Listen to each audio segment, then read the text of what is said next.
Welcome, everyone, to the Change Starts Here podcast. I'm your host, Dustin Odham, and this week it is a pleasure to welcome a woman that I jokingly call my boss bae. She is just a light into this world. She is a awesome leader and a great woman and someone who, lights up the room of every room she's in. And our topic today is culture of belonging, which is a really fascinating topic.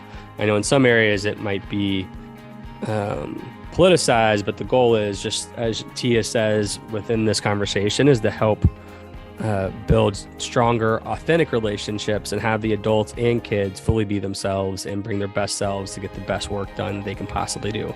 The conversation's really rich. I know a lot about Tia. I did not know that she has a early childhood background. And so we dove into how that early childhood background helped her become a better teacher and administrator at the elementary, middle, and high school levels. Tia is a managing coach director for us and oversees a lot of our work with districts and schools across the Southeast and East Coast, I guess in Northeast as well. She is just a dynamo in the conversation. Again, you'll see that we're very comfortable with each other. Conversation dives into the work of culture of belonging, but also it's thinking about what is the difference between building positive relationships and authentic relationships that move the needle in a very powerful way. So I love the conversation. T is very easy to talk to. You'll see that really quickly. And I just really appreciate the topic, and I appreciate her bringing her whole self. So I hope you enjoyed as much as I did. If you're a subscriber, thank you for subscribing. If you haven't subscribed, please subscribe. And again, as always, most importantly, if you hear anything Tia says that you think would be a light to others, please share this podcast with them so they can hear Tia's brilliance. Enjoy this episode. All right. As I stated in the intro, I am really excited to have my dear friend, Tia McIntosh Major here. So Tia, thank you for making time for being with us today. I'm so excited to talk to you. I am very, very glad to be here with you today, Dustin. Thanks. Yeah. So first question is, because we talk about it often, who are you and what do you love about what you do? Yeah. Who am I? I am truly a lifelong educator who is committed and passionate and does love the work that we get to do. What do I love about what I get to do? Impact lives in education. Since I've been moved into this role as a leader and me coach, really being able to be at the service of schools, teachers, districts, and communities in so many locations is an honor for real. Have you always wanted to be an educator? I know we joke a lot about your Jersey upbringing, and given that I grew up in basically Georgia, North Florida, which is basically Georgia, it's a whole different world and universe from where I grew up. So tell me a little bit about your background and how you got into education. And, I'm curious, and what I love about your journey is I believe you had unique stops at every level of the K-12 journey, at elementary school, middle school, and high school, which I think really gives you a lot of color to your experience, as well as your ability to coach all different types of folks. So tell me a little bit about your background and how you got into education. All right, Dustin. It's hard to talk about myself. I will tell you what comes best to me. How did I get in education? So both of my parents were educators. My mom went then into central office administration. My dad was actually a union president and a teacher in the Camden City School District in New Jersey, a place that I have grown to love. That being said, I did not think that I was going to be an educator at all. I went to college with the interest in becoming a physical therapist. I used to volunteer at nursing homes a lot in high school, and I just really wanted to get in helping people in that kind of way. And first semester freshman year happened and I took chemistry, bio, and calculus all at the same time and immediately realized that the class I liked the most was my English class and that I was no longer going to stay that path. And so I quickly changed my major from biology with a physical therapy interest to English education. And even then, I graduated with an English major, didn't think I would teach, really wanted to get into journalism and things like that. That also didn't happen. And so I kind of non-traditionally started teaching pre-K almost straight out of college and then got certified as a teacher. And all of the things you said are interesting because, I started my career as a pre-K teacher, teaching pre-K 3 and 4 years old. And before working with FranklinCovey, one of the last things I did was be an administrator at a junior, senior high school. And so it's been great to work at all the grade levels, learn all of the differences. I worked at the district central office for a year as well, as an administrator there, and just there's never, I said it to somebody recently, there's never been a moment in my adult life and my teenage years where I did not love the role that I was in my employment. And so that has been a blessing. So I'm curious, just as an educator, I know there's a unique type of training and understanding of kids development or childhood development that you need for early childhood that's different than elementary and secondary. What did that experience do for you? Like how beneficial, and what was beneficial about that early childhood learning development that you had early on to make you a better leader, teacher of kids who are much older? The foundations, because what you learn is all of the very clear foundations that need to be set in place. And when you're teaching at that young of a level, there's absolutely academics. Oh, I just made a connection in my mind too. I'll say it in a second. There's absolutely the academics that we're teaching, but you're really teaching those little people how to be people. And when you really think about it, we're always supposed to be teaching our youth how to be people in society, and that's the work we do right now. So you've noticed when you're teaching at a high school level, or when you're administrator at a high school level, because you had the early childhood lens, you felt more effective in terms of engaging with kids and helping move kids. Certainly, you just remember how to connect. You just remember they're the same. They're really not that different. The older students still want the attention and the affection just as the younger students did. And that never quite changes. They never quite get out of that. Yeah, but that's really powerful to have. And because I feel like, even early on in my teaching career, teaching in high school, it's easy to get a paradigm of like, my kids, my students in front of me need to be fully developed right now. We need to take this seriously. And you having the lens of early childhood coming in thinking, they're all still babies trying to figure out this world, I'm going to dive into them, helps create a level of empathy that I think would help you move your kids academically further than most people, because you see them in the right kind of light, I would say. Yeah, thank you. You said that, and then I immediately thought, aren't we all just still trying to figure this thing out? we are. So you were in Camden. Before we move on to that, I think when folks hear about Camden, or where I used to work in St. Louis, there's generally some stereotypes that go along with it. Can you help share with people who've never been to Camden what Camden is about, and what powerful things have been happening there that they may not know about? It's the people. It's the people. I mean, some of the most beautiful people you would meet are in communities like Camden, because they have to be strong. They have to be resilient. They just have to be great and come together. Yeah. Are there challenges? Absolutely. I get it. But the whole notion of like you work in Camden, oh, I'm sorry, is ridiculous, because really and truly, it is the most rewarding thing that a person could do. It's the people. They are beautiful.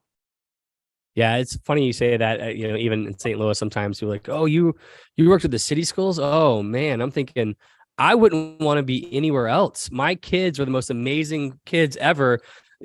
Teachers are teachers everywhere, so you're going to have adult issues everywhere. And what I like being is in that fight to, build futures with the kids and the staff there. And so, you got a chance to be in it for quite a bit of time. And so I assume you've got a lot of hope about where Camden can go, right? Yeah. You can't be there and not have hope. It just will take everybody's commitment to it. And I think that's the part that's lacking. The people even outside of the city, commitment to helping change. All right. So tell me, after all of that, what led you to FranklinCovey Education? What was it about this opportunity that really spoke to your heart and your purpose?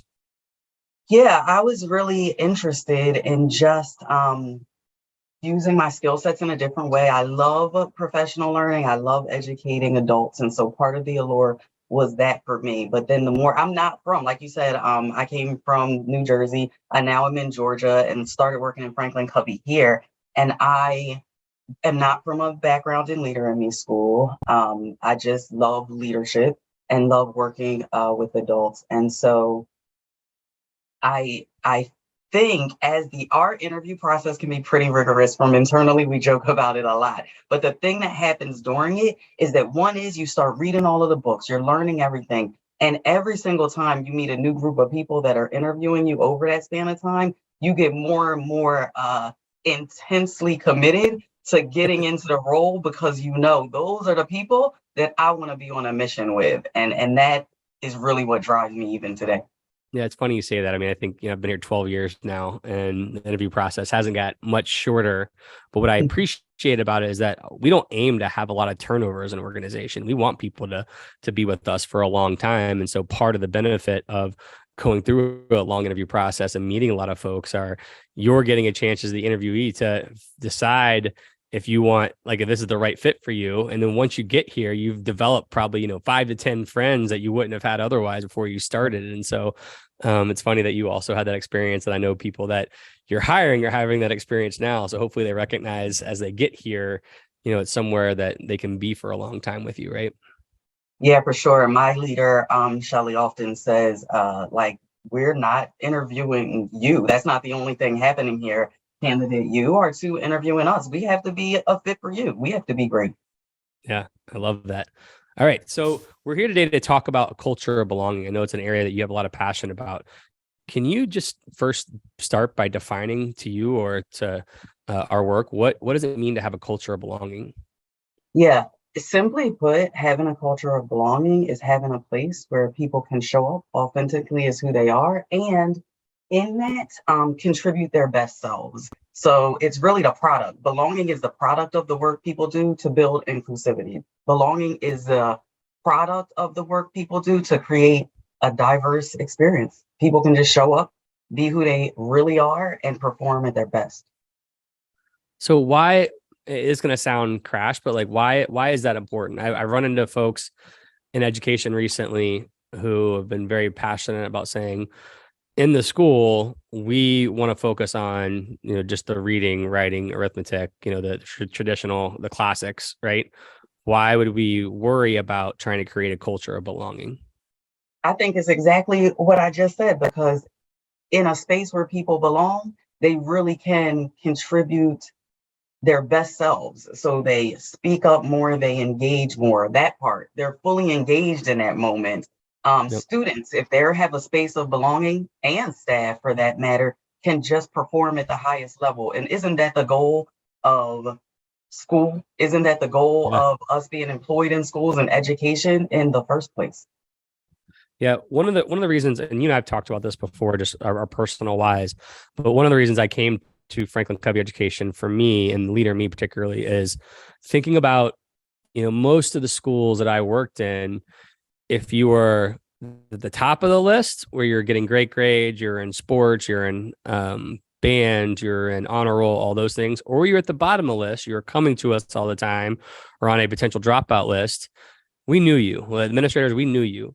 The middle folks, depending on how diligent you were, there's so many kids that fit in there that you did not know. And so when you're talking about a culture of belonging, how do we start going after, like, when we're trying to build this, how are we going out trying to build that connection with so many kids that generally get lost through the cracks? Intentionality. There's something we like to do in schools that's like an activity around how well do you know me? Like, literally pause for a second, get the students' names in front of you. What do you really, really know about each student? And how are you so intentional about, if you realize you don't know something, finding it out? Yeah, intentionality. So if we, let's say I was just meeting with my old mentor for breakfast the other day, who was a former superintendent for 14 years. And we were talking through some of these challenges. So if, let's say, he was still there and he really wanted his schools to address a culture of belonging in every school, what are the main objectives of the training that you and your team are doing when you're coming in to help them? Yeah, the main objectives are how we use, I'm gonna actually take a glance at them, so I say this just right That's for you, great. Dustin. We really do want highly effective practices. I mean, that's in the word period all of the time. How do we use those highly effective practices to build a sense of inclusion and belonging. And so let me just clarify that, because something resonated with me as I said it. It's not about completely brand new practices. It's about using the highly effective practices to create this sense of inclusivity in a space. This part is so important. Through what you just said, building authentic relationships. There is a difference between positive relationships and authentic relationships. And so us really pointing out, hey, we can push that nice relationship you have one more level into being a real relationship that promotes a sense of belonging. This is important too. High expectations. One of the go-to tools we use for this, many people know about it, is the Bloomer study from back in the day, where teachers were given a group of students randomly. In the experiment, they picked like 2 students before they got to them, or a group of students, and said, hey, these students show the most potential and can grow the most. But it wasn't true. Like, they didn't found it upon anything. They did not know what each student can do. And believe it or not, truly is easy to believe, the students that the teachers thought were going to excel before they even started teaching them did at high levels. And it was because a lot of the level of expectation they put on those students, because of what they thought about them right from the beginning, but it really wasn't founded on anything. So just setting the expectation differently changes the outcomes for students. And then we focus in on our brain and how do we address bias. It really takes some internal work to promote a sense of belonging in a school. Yeah. So when you were talking about earlier, the difference between positive relationships and authentic relationships, from your perspective, how do you define that? Right. Because I think even people, what I've noticed is that there could be great teachers who strongly believe they have positive relationships, and they are positive because they are helping. You can walk in the classroom and feel kind of a good vibe from it, and kids are moving. But what is the difference between, kind of the positive rah-rah relationships and what you're defining as authentic relationships? I think it's just in something you or I just said a moment ago. It's about the do you really know me? A positive relationship is a nice relationship between 2 people where negative things don't happen. In an authentic relationship, you know me, and I then can show up as exactly who I am.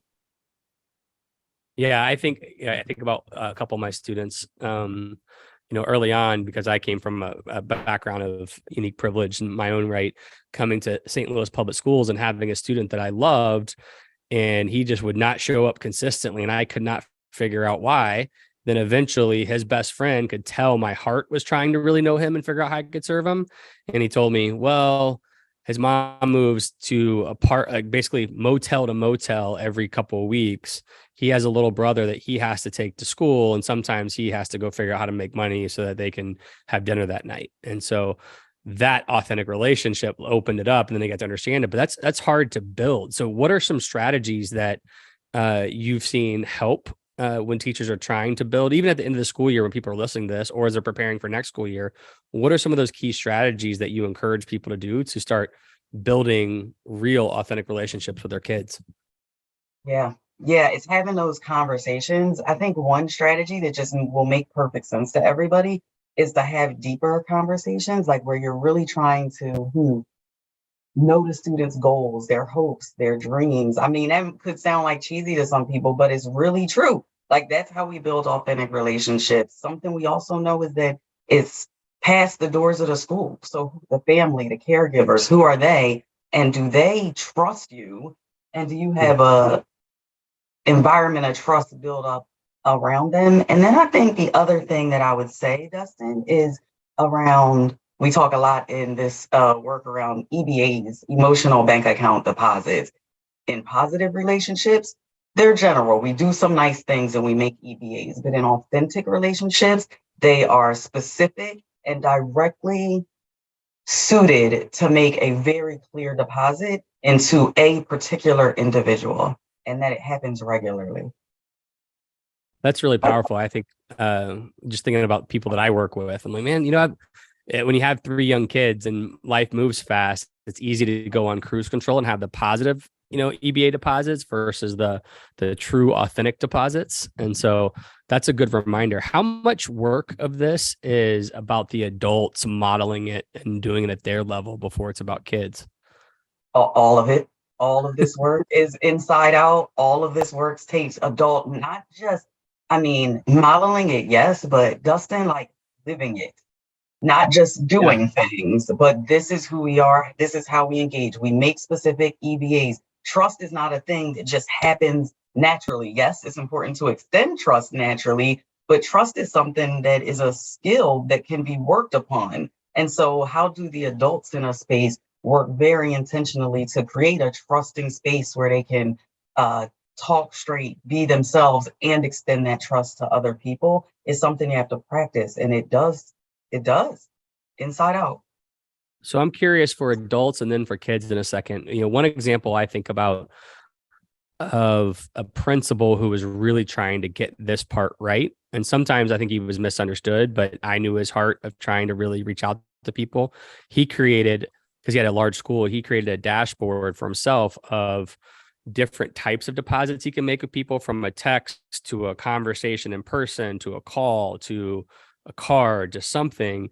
And he would always try to make sure that those things were personal, but he wanted to make sure he was keeping up with his deposits because he really wanted to make sure it happened. So at first I was turned off because like, that's too systematized. But now that life has gotten really busy for me, he had young kids and he had a life. It makes so much more sense now. Have you seen any principals or district officials create some sort of system to help them build authentic relationships that's really impressed you? It really is in the system, right? So when we Yep. think small, well, this isn't thinking small, this is thinking about where everything happens. Emotional bank account systems happen at their best within classrooms, let's say in general. Within classrooms, when students own the system for the work of emotional bank account. Literally, it's on this day, we're going to do this thing. It's a part of our routine. It is a system. And you just know that it's going to happen. I don't know, what you just said, Dustin, was pretty amazing. I think that I wish everybody had those systems. In fact, I helped lead a team, and we were just yesterday focusing in on, for our Eastern adult team, just that, making a spreadsheet, because we need to make sure that we do a thing. So while I think the schools that I'm with the most do have practices in place that help build EVA deposits, I think something like what you said would push it to the next level to ensure that it happens for the principal, for all adults in the building, and for the teachers in the building, that it happened for all students in the building. I'm just impressed by Yeah. what you just said, to be honest. Well, I was impressed with him, but I think, you're talking about a culture of belonging. I'm most inspired to walk in schools where the adults can fully be themselves and they have systems in place to let them have off days. There's one guy, Matthew Portell, who I've had on this podcast before. One of the strategies that he used, I know he's probably a friend of yours as well. One of the strategies that he used, or he talked about it, is, they had a tap out. Like, let's say, my kids are off the chain that day and I am about to break. We had a system within our his like third grade or whatever grade it was, where I could walk over, tap somebody or call somebody, and they'd come in, and I'd have a 10-minute break to come in. Like, they had a system to help to make sure that adults could get regulated as they needed, so they could be better for kids. And to me, I don't want perfect schools. I don't want my teachers or my principals showing up feeling like they have to have this fake face every day. It's okay to have bad days. I mean, they got to fight through it and they've got to bring their best self that they can bring that day. But if we have a culture of belonging that you're describing, Tia, I feel like that is where people want to keep coming back to and want to work hard for, because they can ride their own life roller coaster with a group of folks who are doing it with them, right? You know what, Dustin, you just made me think about, I make a number of connections. So one is that, isn't it the coolest when you're in a place where the leader is sometimes the person that you can tap when you need to Yeah. step away, and they just demonstrate, yeah, I'm going to take your class, you go handle it. I was just talking to one of my best friends recently around the importance of emotional constancy, and that when adults don't have emotional constancy, that's when things just don't go right. And thinking about creating a sense of belonging, Rita Pearson said this. Quite simply put, students can't learn from people they don't like. And so the care for the adults just becomes so important in creating belonging. And I don't think that we all make that connection all of the time. Like me being angry or me not being able to manage or stay constant for children puts them in a place where one, it lessens the amount of belonging in the space, but it also puts them in a space where they just can't even learn to their maximum capabilities. God, talk about making connections. This is why we're friends, Tia. I mean, just one, you always make me smarter and you take my brain somewhere else. But thinking back to where you started this conversation about the power of early childhood learning development and how that can help you be better at every level. I'm thinking about one specific student. This is, 15 years ago, that I could never connect with. And if I were an early learning teacher, I wouldn't he brought his best self, I guess, but he was very ornery, tried to act up, all the things. But I looked at him as a high school kid versus like a blossoming juvenile young man. I'm like, nope, not here. You got to go. And so I didn't stop. If that was my 3-year-old class or 4-year-old class or 5-year-old class, the patience I would have had with him to help figure that out would have been almost off the charts. I don't know if it would have stopped. But at high school, for whatever reason, I felt like I'm high school. I've got to get them ready for the real world. So I've got to show them that there are consequences. And that's true. I'm not trying to get way of consequences or get rid of it. I just feel like when you think about culture of belonging, how do we help really know every kid? How do we know, even though, especially the ones actually that are driving you the most nuts, is how do we get to know them and see them like the child that they are and have the sense of identity, and they want to be known and they want to feel like they can belong. And so how do we do that for them? That was great. Thinking about, so I'm real pro. Yes, I started out with very young children. And so that's my lens. I'm sure there are people who might engage with this and be like, nah, no, it's middle school students for me or something like that. And that is perfectly That's my wife. Great. You can have okay. middle school. I come from a lens of early childhood. And what you were just saying, what it brought forth in me was that our patience for young children often comes from the place that we feel like they don't have the words to give us. So we have to listen so intently to really understand how they're feeling at every single moment. The issue is when they get older, well, it's not an issue, it's our issue, not theirs. Yes. They still need that. They still need us to listen that hard and talk about authentic relationships. We have to listen that hard. And truly, we love the habits, but you have to truly seek to understand, for real, no matter at what age, which reflecting on that made me feel real convicted about some things I do regarding my own daughter. I could definitely do a few things better. And then the other connection that I'm making is, how do we get to know them like that? One thing it really, really takes is that we know ourselves, that we understand ourselves, and that we do take that time to say, hey, and that's a part of this belonging too, right? Hey, why is my mind making this connection? Why is my mind having me react in certain ways? And it's just because of the way our brains have to process. But if we don't sit with ourselves and reflect on that kind of stuff, we don't improve our ability to build those relationships. So in any sort of training like this, right, as we're trying to build the culture of belonging, another reason I came to FranklinCovey is that one of our key paradigms is you can't change anyone else. You can only change yourself. So just as you're talking, I'm on this podcast, I am always convicted about, God, I got to be a better team leader. I got to be a better husband. I got to be a better parent. Every week I feel convicted by something because we're taught look in the mirror first. So when people are going and trying to build that culture of belonging, what are some of the exercises or moments where they're reflecting to look in the mirror before they're trying to figure out building the relationship with the kids or the adults? Dustin, we have to identify our own biases because they're shaped by everything that has happened, because they're shaped by our past experiences, our current experiences, our context, our identities in general. And so we have to get to a place where we're stopping and saying, oh, wait a minute. Here's how I'm impacted by everything around me, which is making me, Tia, see this event and it's the same event we're in, Dustin, but we both look at it different ways. That's the same as what is happening in schools and classrooms.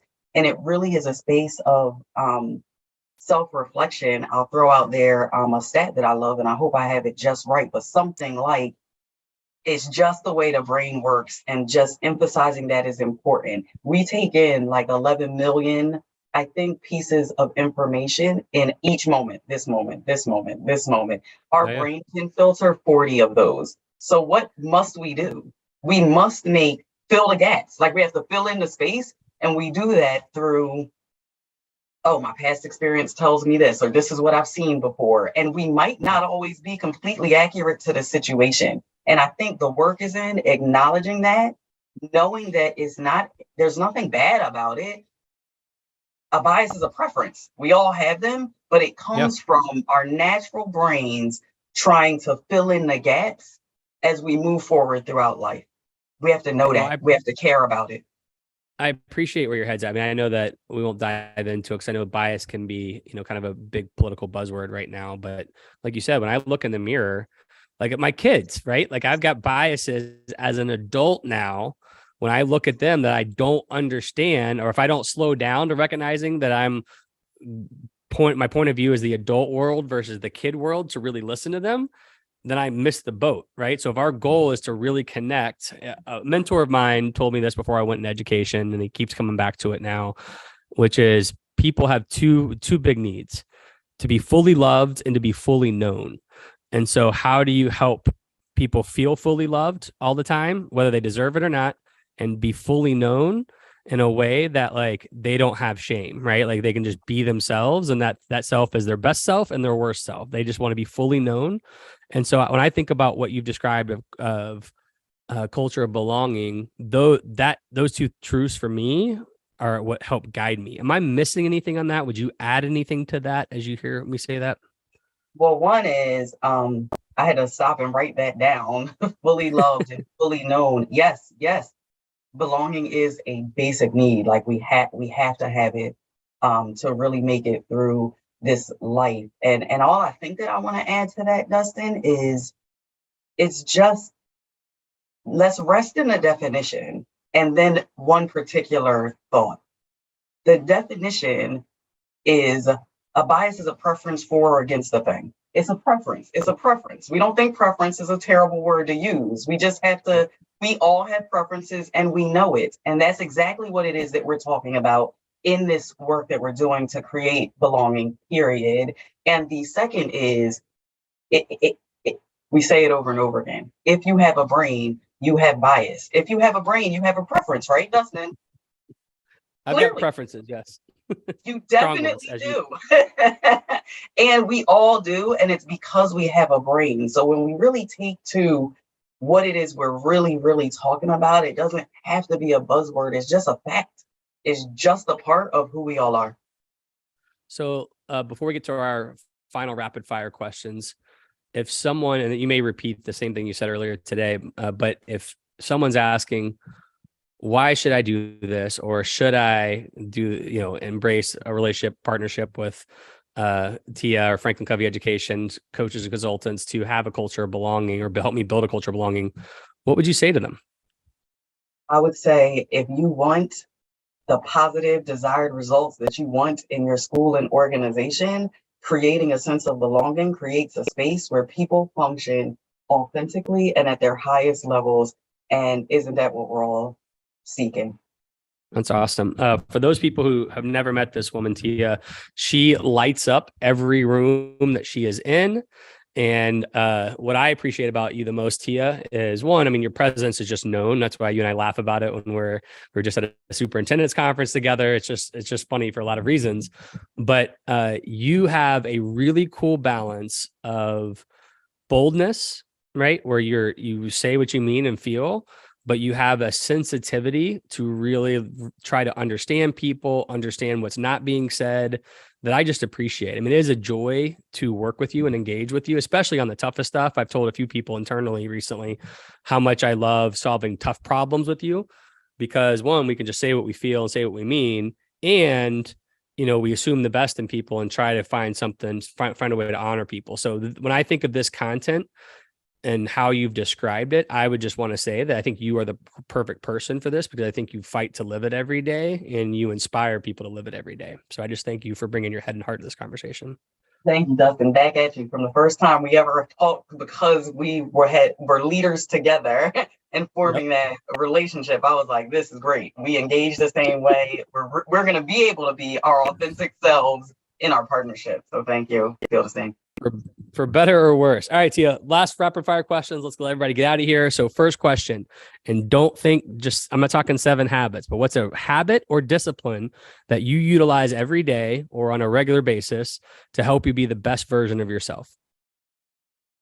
It's connected to the habits, but I can't help it. And it's true. It's my mission statement. It's to say my mission to myself every day. I don't mind sharing it here. Is to give and to show up big. And so each day I have to ground myself in what am I going to do today to give, and what am I going to do today to show up big. And I just try for it every single day. That, Dustin. I'm pretty sure I just described you as being that, just not in such beautiful terms. So to give and show up big, I love it because that's who you are. All right, next question. What book or books, a lot of people have a tough time naming one book, so it's okay if you have to go to multiple, have you read that just made it awesome impacts in your life that you recommend for other educators? Not because this is our subject matter, but because it's real. And if you saw the amount of stickies in this book sitting right next to me, The Leader's Guide to Unconscious Bias, I've been in multiple book studies around it. It just keeps me growing at each time. It's got to be the one. That's awesome. All right, next one. I'm excited about this one. Again, walk-up song. My 9-year-old is obsessed with baseball. My 6-year-old's getting there. They love walk-up songs. We want to know what your walk-up song would be if you're coming up to bat, or in your case, since you MC places, if you're heading to stage, what song would you choose? I think I'm going to go with, this feels a little basic, but I'm going to do it anyway. I think, how about we go with This Girl Is on Fire, Alicia Keys. That feels a little basic. So I'm going to try to figure out, I got to figure out a way to put what I believe I know your song to be that you'll never put out there. But just my hint to people is it is a song to get you hyped up, and she just played a recent Super Bowl. So I'll let you guys figure that out on your own. Last question, Tia, before I give you your day back, because I know how busy you are. What is a piece of advice or that you've kind of come across recently, or you're around a lot of, superintendents or principals. And so just that you've come across, whether it's on social media or through a conversation, of leadership or change advice that hit you in your heart in a way that you just have to share with others? I think I have a sticky on my computer that says this, and I wasn't going to share this one, but I think it is most relevant. I think it is to see things through the lens of hope. All things. Yeah. To see things through the lens of hope. That's awesome. How has that impacted your life? How long have you been trying to do that? Has that been something that has been there for a while, or is that something that, someone reminded you of recently? It was during the beginning months of COVID when we all were trying to figure things out, and we were doing a whole lot of hope work. And I heard someone say that. And so it's been a few years, but doesn't it matter every day? Something challenging happens most every day. And you can get frustrated and give in, or you can see things from the lens of hope and know that there's a next thing that's going to happen. Yep. Well, you definitely inspire hope. So for those of you who are listening, I would encourage you to heed this woman's advice. She's someone who very much believes in a culture of belonging, and someone who could help your school, your district build that if that's your interest or passion. So Tia, thank you for your time. I love you. I call you Boss Bay because you are amazing. And I just want to make you smile every time I say that. But thank you for making time for us. This is a huge blessing. And I wish you the best, and hopefully get a chance to have you back on again soon. Thank you so much, Dustin. It's been a joy. Please support us by subscribing to our YouTube channel, podcasts on Apple or Spotify, and help us celebrate the beautiful, messy work of shaping human potential.